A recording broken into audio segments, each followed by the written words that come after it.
Essa videoaula vai discutir, né, vai tratar da propriedade de observabilidade.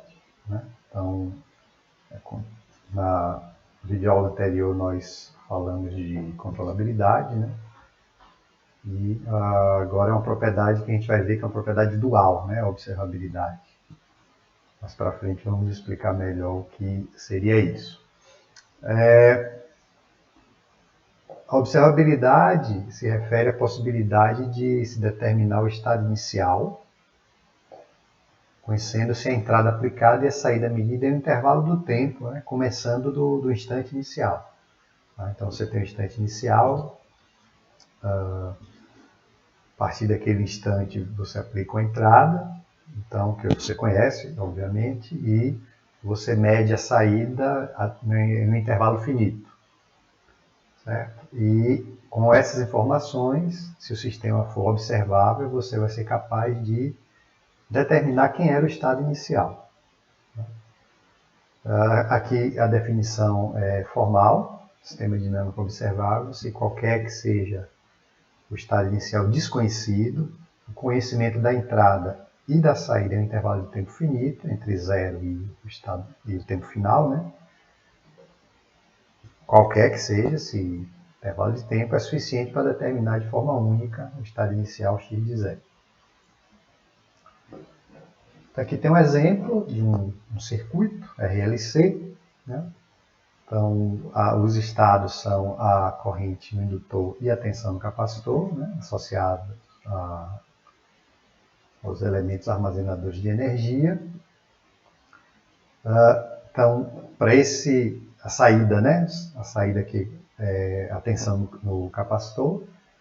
Então, para esse sistema ser observável, devemos poder, a partir do conhecimento da saída e da entrada, determinar os dois estados, né? O x1 e o x2, a corrente no indutor e a tensão no capacitor.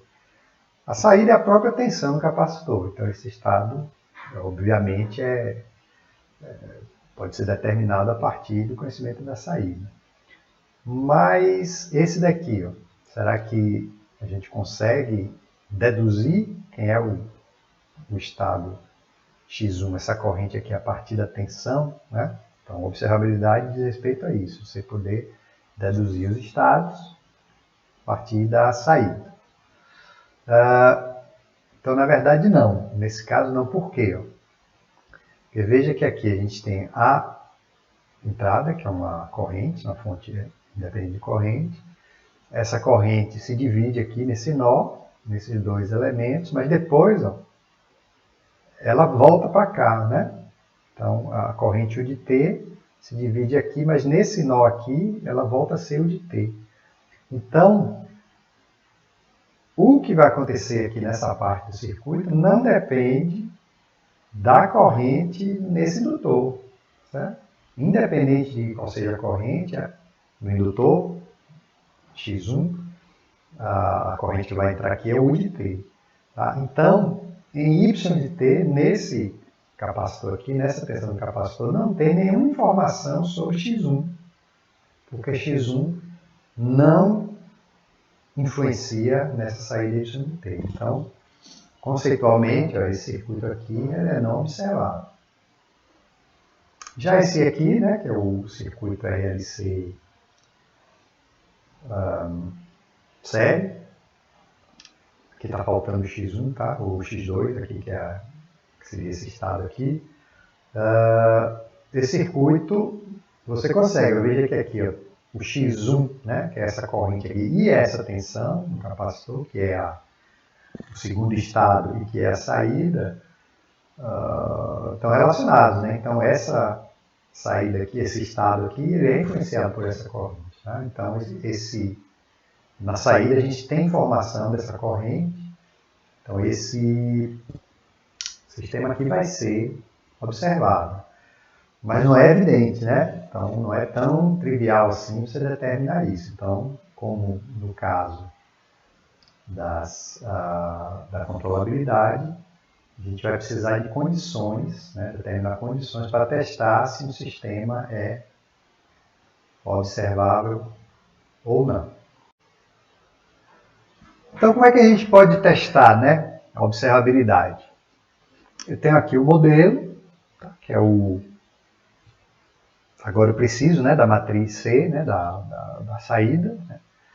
E aqui eu monto uma matriz, que é chamada matriz de observabilidade, C, né, matriz C, e aqui eu vou colocando embaixo C vezes A ao quadrado até a n-1, né? Então, semelhante ao caso da controlabilidade. Só a controlabilidade a gente pegava a matriz B e ia empilhando a B, empilhando não, ia colocando ao lado, né? AB ao quadrado B, etc. Aqui a gente coloca um embaixo do outro. E a gente tem também um gramiano aqui, que chama o gramiano de observabilidade, que é dado por essa expressão e que é a solução dessa outra equação no formato da equação de Lyapunov. Então, também aqui a gente vai ter cinco itens aqui, né, que são equivalentes. Então, dizer que o sistema é observável ou que o par CA é observável equivale a dizer que o posto da matriz de observabilidade é igual a N. Essa matriz aqui, né, que vem do gramiano de observabilidade, mas com integral até 0 a t, ela é não singular, qualquer t. O posto dessa matriz é igual a n se eu substituo lambda por qualquer outro valor de A. E aquele gramiano de observabilidade é resultado, solução da equação de Lyapunov, é definido positivo. Então, são condições equivalentes que indicam que o sistema é observável. No caso da controlabilidade, eu mostrei para vocês a expressão, né, que leva a expressão do sinal de entrada que leva o estado de qualquer estado inicial para qualquer estado final em qualquer intervalo de tempo. Aí aqui no caso da observabilidade, o que nos interessa é determinar o estado inicial, né? Então, olha como ele é feito. Então aqui a gente tem a expressão da saída, tá? Essa daqui, né, que a gente deduziu. Aqui eu vou isolar, né, essa parte aqui, esse que é a parte envolvendo o x de 0. E aqui desse lado, veja o que é que eu tenho aqui, né?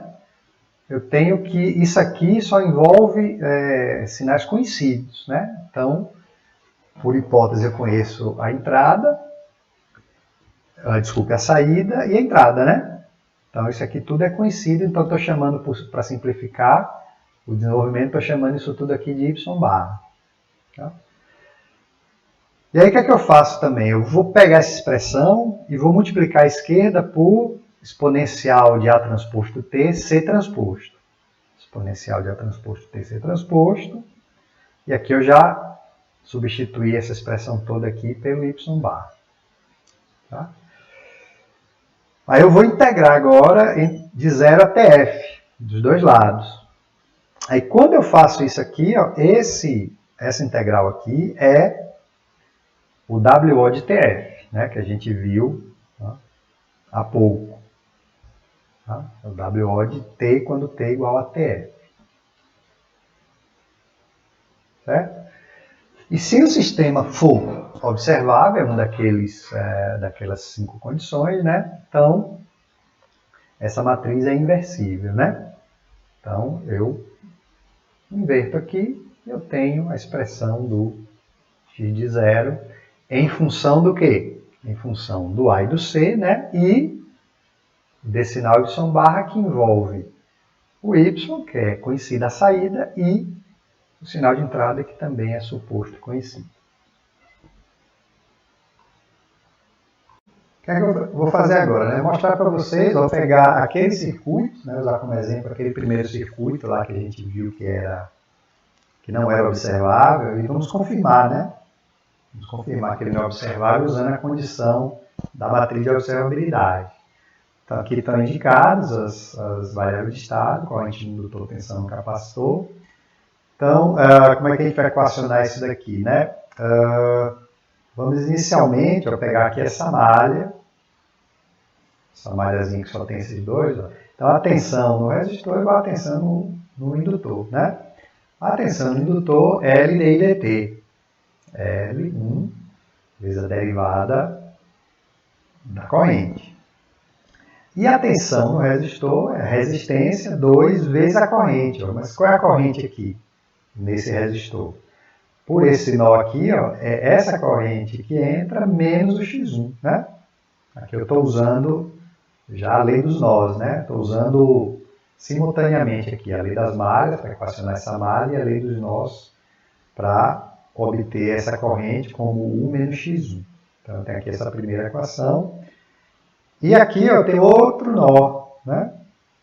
Então, como foi comentado anteriormente, né, a corrente que entra aqui é U de T. Né? Ela se divide aqui e depois volta. Então, U de T é a corrente no capacitor, mas corrente no resistor. A corrente no resistor é a tensão, que é X2, a tensão no resistor dividido por 1. E a tensão no capacitor C dV dt, 1 vezes a derivada da tensão X2 ponto. E a saída é o próprio X2. Então, rearrumando aqui essas equações, para colocar na forma matricial, a gente fica com esse modelo de estado aqui. Tá? A matriz de observabilidade, CCA, né? Acaba aqui no CA elevado à primeira, porque o sistema tem duas variáveis de estado. Essa é a matriz de observabilidade, C, a primeira linha, e CA, C vezes a matriz A, essa linha daqui. Né? Então, claramente, o oposto dessa matriz é 1. Né? Essa linha aqui, ela é múltipla da primeira linha. Então, só tem uma linha LI posto igual a 1. Então, sistema não controlável, sistema não observável, como a gente já tinha deduzido no começo, né, da videoaula. Sistema massa-mola, né? Aqui outro exemplinho, tá, físico, né? Então aqui eu tenho o de T aqui não está indicado, é uma força, tá? Puxando aqui a massa, tem um atrito aqui com o chão e tem uma mola colada aqui na parede, com constante K, coeficiente de atrito viscoso B, e aqui a posição, né? Posição da massa. Então, tipicamente, no sistema mecânico, as variáveis de estado são posição e velocidade. Posição tem a ver com energia potencial aqui, né? A força elástica tem a ver com o deslocamento. A velocidade tem a ver com a energia cinética. Então, com essa escolha, tá? Você pode modelar de outras formas, tá? Estou fazendo aqui uma forma bem simples, só para a gente analisar a observabilidade. Aqui, como a x2 é a velocidade, né? Então a velocidade é derivada da posição, tá? Eu tenho aqui a primeira equação de estado. A segunda lei de Newton diz que a soma das forças em uma direção é a massa vezes a aceleração.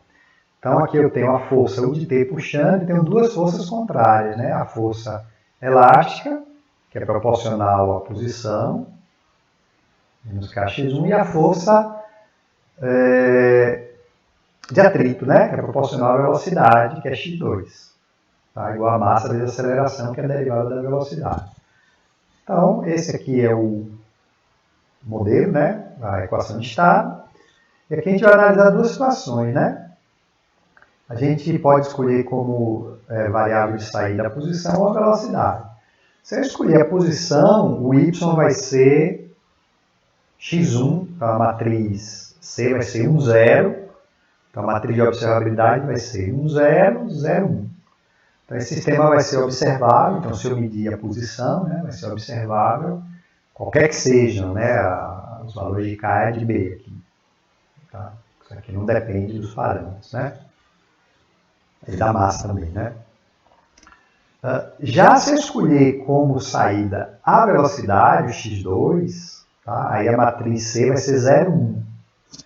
E a matriz de observabilidade vai ser essa daqui. Ó. Então, o posto dessa matriz é 2, em princípio, né?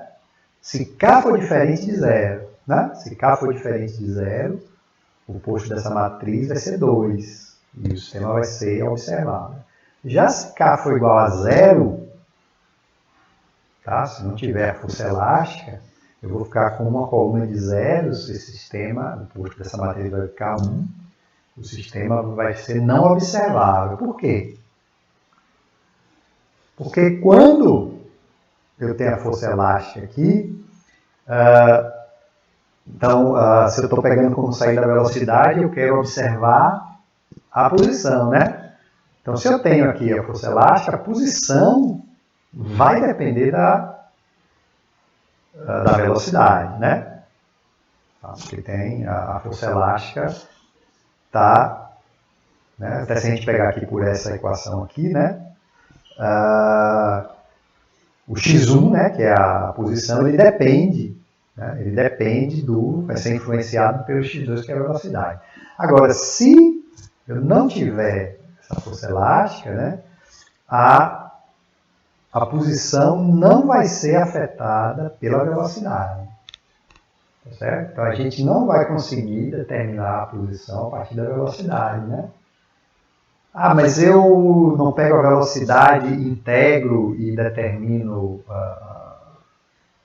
o deslocamento? Sim, você determina o deslocamento. A partir da velocidade você consegue determinar quanto de distância foi percorrido, mas você não vai conseguir determinar qual era a posição inicial. Tá certo? Então, nesse caso, quando você não tem essa força elástica, o sistema seria não observável, como deduzir, né? Como a gente constatou aqui fazendo o teste da matriz de observabilidade. Do mesmo jeito que a gente fez no estudo, né?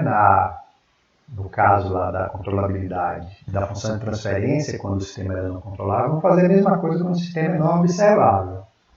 Então eu peguei aqui esse sistema, e aqui na matriz B eu tenho B1 e B2 quaisquer, tá?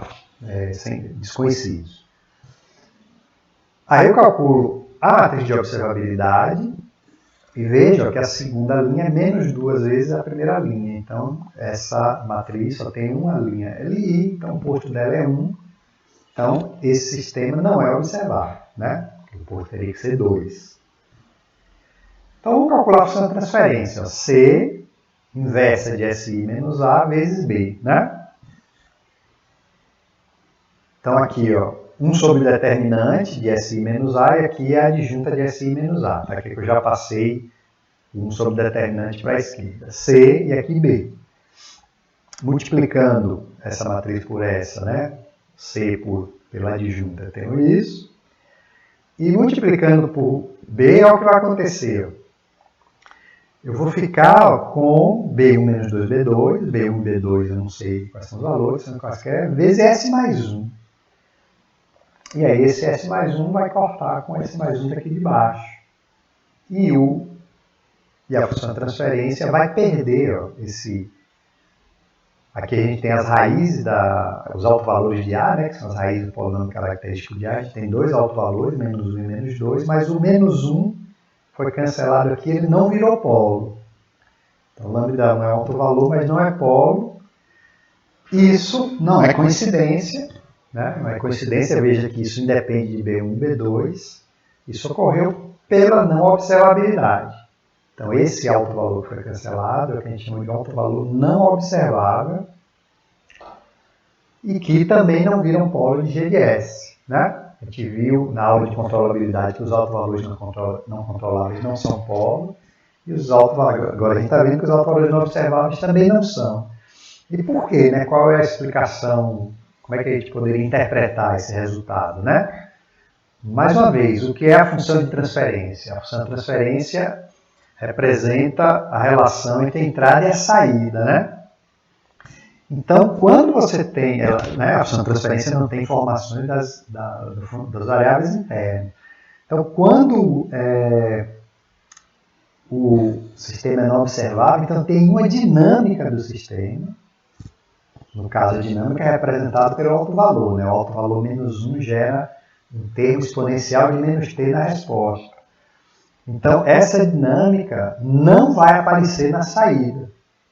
Tá certo? Você mede a saída, então a saída não vai ter exponencial de menos t, né? Como componente da da resposta, né? Então, por isso, essa dinâmica, esse autovalor não vai aparecer na função de transferência. Tá? Então, a gente viu que tem duas razões, duas situações em que em que autovalores não entram na função de transferência. Quando o sistema não é observável, os autovalores não observáveis não são vistos na saída, então não aparecem na função de transferência. Quando o sistema não é controlável, os autovalores controláveis não são afetados pela entrada. Então, eles também não fazem parte da função de transferência. Tá? Então, em relação à observabilidade, é isso. A dinâmica é representada pelos autovalores não observáveis não são representados na saída. A gente, no caso da controlabilidade, fez uma mudança de variáveis para separar as partes não controlável e controlável. A gente pode fazer a mesma coisa aqui para separar as partes observáveis, observável e não observável.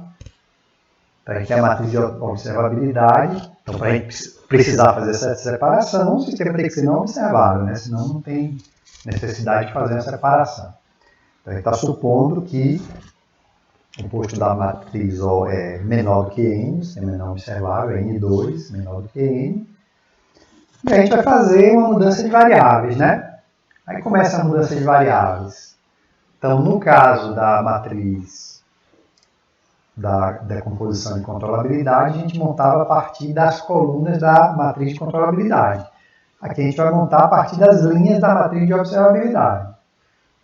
Então, a gente pega aqui de P1 até Pn2, a gente pega N2 linhas LI da matriz de observabilidade. E depois a gente completa com linhas arbitrárias, de modo que essa matriz P aqui seja inversível, né? Só que a matriz de transformação não é essa matriz P, é a inversa dela. Então, a matriz Q é a inversa dessa matriz aqui. A matriz Q é a matriz que a gente faz, que usa para fazer a transformação. E ao fazer a transformação, olha como ficam as matrizes. Elas ficam nesse formato, onde o subíndice O se refere a observável e NO não observável, né? Então, aqui a parte observável em cima, a parte não observável embaixo. E esses zeros aqui que definem, né, essa decomposição. Então, por que a NO é não observável, né? Veja o seguinte, ó. XO, essa primeira equação aqui, XO ponto igual a AOXO mais BOU. Então, vejam que XO não depende de XNO. Ó, XO só depende dele mesmo da entrada. Então, em XO não existe nenhuma informação, não tem nenhuma informação sobre XNO. E a saída, por causa desse zero aqui, só depende de XO. Então, a saída só depende de uma variável, XO, que não depende de XNO. Então, XNO não vai aparecer na saída. A saída não tem nenhuma informação de XNO, por isso ele é não observável. Tá? Os autovalores de ANO são os autovalores não observáveis que não vão aparecer na função de transferência. E também a propriedade semelhante ao do caso de controlabilidade é que a função de transferência do sistema original é igual à função de transferência do subsistema observável. Tá? Justamente porque os autovalores não observáveis não vão aparecer na função de transferência. Aqui, aquele exemplo que a gente acabou de ver, que era não observável, eu coloquei aqui valores agora na matriz B. Tá? Então, a gente já tinha visto que era não observável. E aqui eu vou montar a matriz de transformação, que é a matriz de observabilidade. Então, eu pego N2 agora é 1, né? Uma linha LI. Pode ser a de cima ou pode ser a de baixo, né? Eu escolhi a de cima. E aí eu completo com uma linha qualquer para que essa matriz seja inversível. Eu botei 0,1 até para as contas ficarem mais fáceis. Eu vejo que o determinante aqui é 1. A inversa vai ficar bem fácil. E aqui as transformações das matrizes. Então, vocês podem ver ó, que a matriz A barra, B barra e C barra ficaram no formato indicado aqui. Então, isso sempre funciona, sempre é possível fazer. Então, aqui o que a gente identifica? Alto valor observável, né? Menos 2, alto valor não observável. Foi esse aqui que caiu fora da função de transferência. Né? Quando a gente fez aquela conta, ó, o menos 1. Tá? E a função de transferência, se eu for calcular, eu só preciso calcular a função de transferência da parte observável. Né? Então, C observável, que é 1. S e menos A observável é só o menos 2 no escalar, então fica S mais 2 inversa, vezes B observável, que é menos 1. Então, isso aqui dá menos 1 sobre S mais 2, ó, que é essa função daqui quando eu substituo B1 e B2 por 1, né? Na verdade, é o mesmo exemplo, agora eu botei 1 aqui no B1 e B2. Aqui fica 1 menos 2, fica menos 1 sobre S mais 2. Tá? Aqui eu calculei para o sistema inteiro, original, aqui eu só calculei para o subsistema observável e o resultado é o mesmo. Então, o que é que a gente conclui, né? É que o sistema pode ter autovalores não controláveis não observáveis e que eles não aparecem na função de transferência. Na função de transferência, os polos da função de transferência são o quê?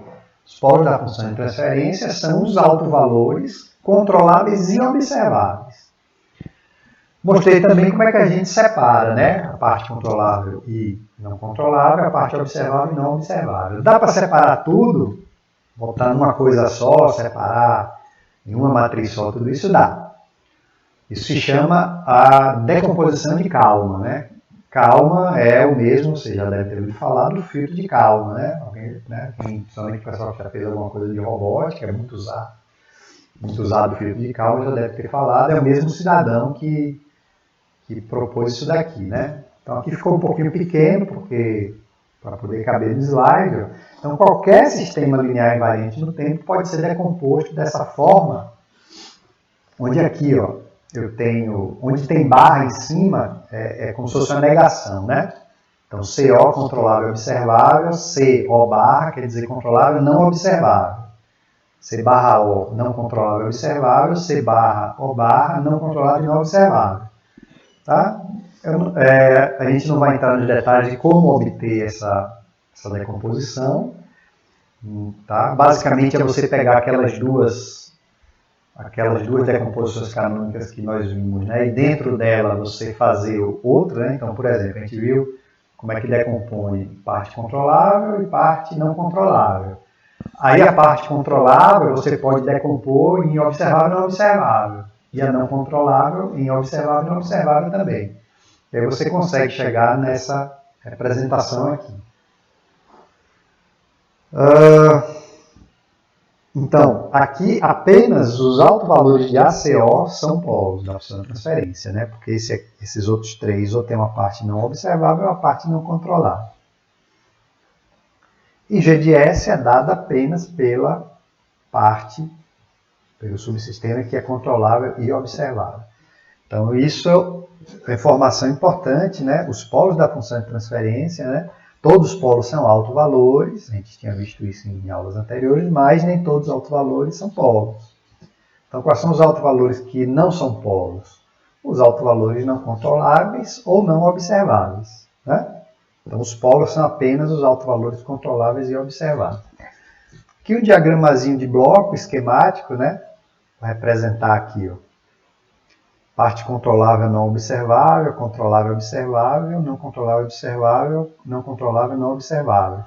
Então, só essa daqui, ó, que é controlável observável, participa da função de transferência. Ó. A função de transferência não é relação entre u e y, então é só isso aqui, ó, que é a função de transferência.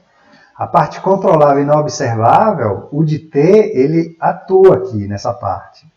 Então, ele atua nas dinâmicas não controláveis, né? e não observáveis. Então ele está atuando aqui, ele pode modificar essa dinâmica, mas isso não vai ser visto na saída. Isso não vai ser visto na saída. Você vai modificar aqui a dinâmica, mas não vai aparecer na saída. Aqui é o contrário, aqui ó, é não controlável. Então o U, ó, tudo que é não controlável, o U de T não atua. O sinal de entrada não afeta isso daqui, né? Tá certo? E aqui na saída só é enxergada a parte observável. O que é não observável não aparece, né?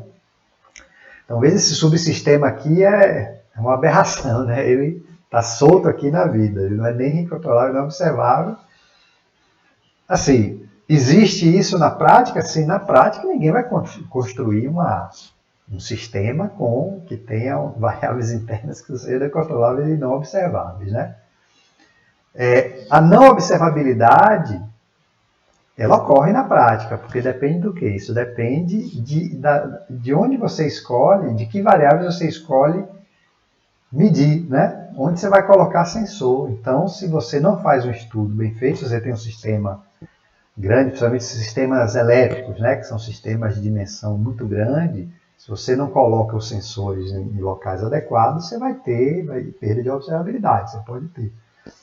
Perda de controlabilidade aí depende de como o atuador que você coloca atua no sistema. Então, aí isso, em geral, né, em princípio, quando se vai projetar o sistema em si, vai se cuidar para que ele seja controlável, né? Certo? Bom,